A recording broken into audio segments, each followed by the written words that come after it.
Muling nakakaapekto ang shear line sa silangang bahagi ng Mindanao at nagdudulot nga po ito sa kasalukuyan ng mga pagulan sa malaking bahagi ng Caraga Region at inaasahang magdudulot pa ng mga pagulan sa silangang bahagi ng Visayas at Mindanao sa mga susunod na oras. Samantala, apektado pa rin tayo ng Northeast Monsoon o amihan at umiiral pa rin ito sa buong Luzon at malaking bahagi ng Visayas.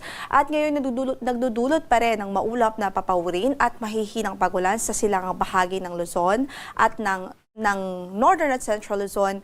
At maliban po sa mga mahihinang pag-ulan na yan ay ang patuloy na malamig na panahon na nararanasan po natin. So asahan din po natin sa mga susunod na oras, patuloy pa rin tayong makakaranas ng may kalamigang panahon, lalong-lalo na po sa umaga, sa madaling araw hanggang umaga at sa gabi, dahil patuloy pa rin ang pag-prevail ng amihan o Northeast Monsoon sa malaking bahagi ng ating bansa.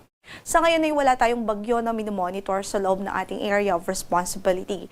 At least in the next 2 to 3 days, wala rin tayong inaasahan, pero patuloy po tayong magkatabay sa updates ng pag-asa sakaling magkaroon ho ng significant changes.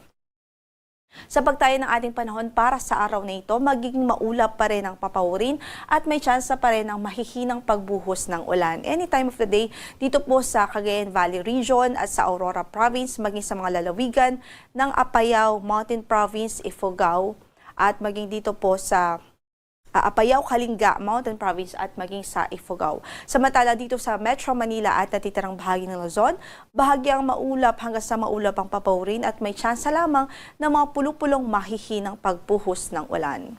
Samantala sa pagtaya ng ating temperatura dito sa Metro Manila from 21 to 29 degrees Celsius, sa Baguio ay malamig pa rin ho from 13 to 21 degrees Celsius ang inaasahan natin for today, 20 to 21 degrees Celsius naman sa Laoag City, 21 to 28 degrees Celsius po sa Tuguegarao City, habang dito sa Tagaytay ay 20 to 27 degrees Celsius, sa Legazpi ay 24 to 30 degrees Celsius naman ang inaasahang magiging agwat ng temperatura.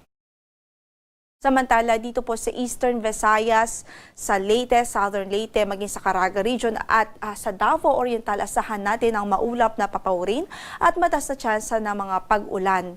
Kasama na dyan yung mga pagkidlat at pagkulog dahil sa epekto ng shear line. So yung shear line, yan ay yung boundary ho ng hangin na amihan o boundary ng northeast na hangin at yung easterly po natin na hangin. Yung boundary ho na yan ay nagke-create usually o nagge-generate ng mga kaulapan at mga thunderstorms, series of thunderstorms. Kaya't yung mga lugar na naaapektuhan ng shear line ay usually po nakakaranas talaga ng mga pag-ulan. Sa natitirang bahagi naman ng Visayas, isolated na mahihinang mga pag-ulan naman ang pwedeng maranasan dahil din sa amihan, habang sa natitirang bahagi ng Mindanao ay may posibilidad ho ng mga localized thunderstorms. Sa pagtayo ng ating temperatura sa Tacloban, 24 to 29 degrees Celsius. Gayon din sa Cebu City at 24 to 30 naman sa Iloilo. 25 to 31 sa Puerto Princesa, sa Kalayaan Islands ay 25 to 29 degrees Celsius. Sa Cagayan de Oro ay 23 to 30 degrees Celsius. Sa Zamboanga ay 24 to 34 degrees Celsius. Habang sa Davao City ay 24 to 32 degrees Celsius ang inaasahang magiging agwat ng temperatura. Sa kasalukuyan, wala po tayong gale warning na nakataas ngayon sa anumang bahagi ng ating mga baybaying dagat. At ang sunrise po natin is 6:25 in the morning. Sunset naman natin later is 5:54 in the afternoon.